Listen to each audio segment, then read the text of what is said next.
A cura do leproso. Muito do que foi dito nos domingos anteriores deve ser retomado para compreendermos adequadamente esta passagem. Foi dito que o evangelista São Marcos raramente descreve algum milagre com pormenores. Ele se contenta em fazer pequeno sumário. E então Jesus curou uma grande multidão. Isso significa que quando ele descreve alguns milagres com pormenores, é preciso redobrar a atenção. É o caso da cura do leproso.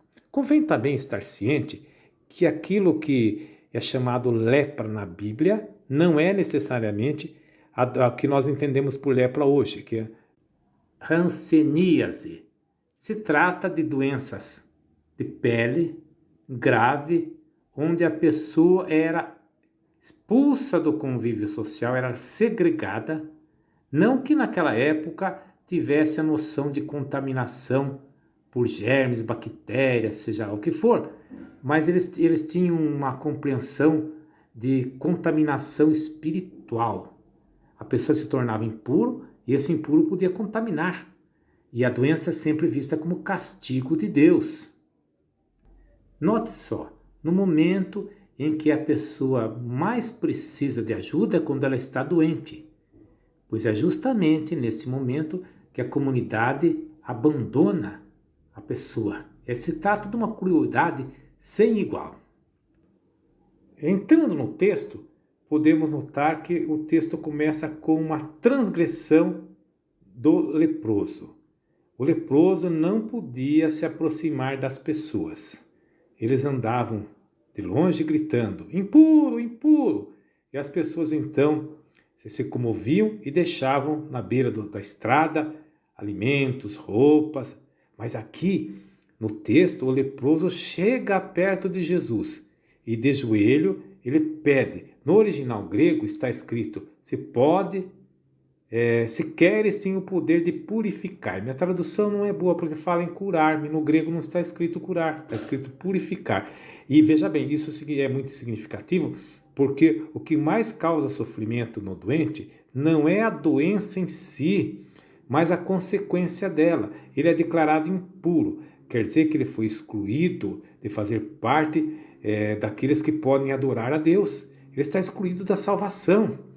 Bom, o texto diz que Jesus se enche de compaixão. O verbo grego é muito forte, comove até as entranhas. Aí nós temos uma transgressão de Jesus. Jesus estende a mão e toca no leproso. Não podia fazer isso. É algo muito grave, porque ao tocar no leproso, Jesus se torna um impuro. Mas aqui o texto diz que Jesus diz, eu quero, fica curado, e no mesmo instante a lepra desapareceu. Aí começa outros dramas, porque Jesus manda ele embora, dizendo que ele não deve contar para ninguém, mas deve oferecer-se, mostrar-se ao sacerdote e oferecer-se para a purificação que Moisés ordenou como prova para eles. No livro do Levítico, lá aparece que é o sacerdote que podia reabilitar a pessoa no convívio social e novamente fazer parte da Assembleia Judaica.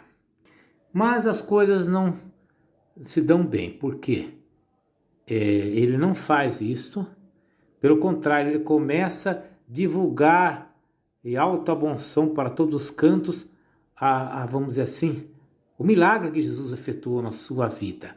Aí o Evangelho nos diz que isso aí causou um grande problema para Jesus, porque Jesus já não podia entrar publicamente numa cidade. A primeira coisa que você é induzido a pensar que é porque agora, diante desse milagre, vamos dizer, espetacular, doente é o que mais tem na sociedade, até os dias de hoje. Então, multidões vão molestar Jesus querendo cura. Mas acontece que a outra interpretação que é acertada é que ele contava como Jesus tinha feito o milagre. Jesus tocou nele. Então, Jesus agora é considerado impuro, por isso Jesus deve ficar afastado em lugares desertos e não pode entrar mais na cidade, porque Jesus foi declarado impuro. Notaram que este milagre tem o mesmo tema da cura da sogra de Pedro, que é a passagem revolucionária que Jesus efetuou entre a doutrina do puro e impuro da tradição judaica para a doutrina da misericórdia. O que faz você ser membro da Assembleia do Povo de Deus não é a questão do puro e impuro, mas o coração da pessoa. É a pessoa ser misericordiosa como Deus é misericordioso. Amém.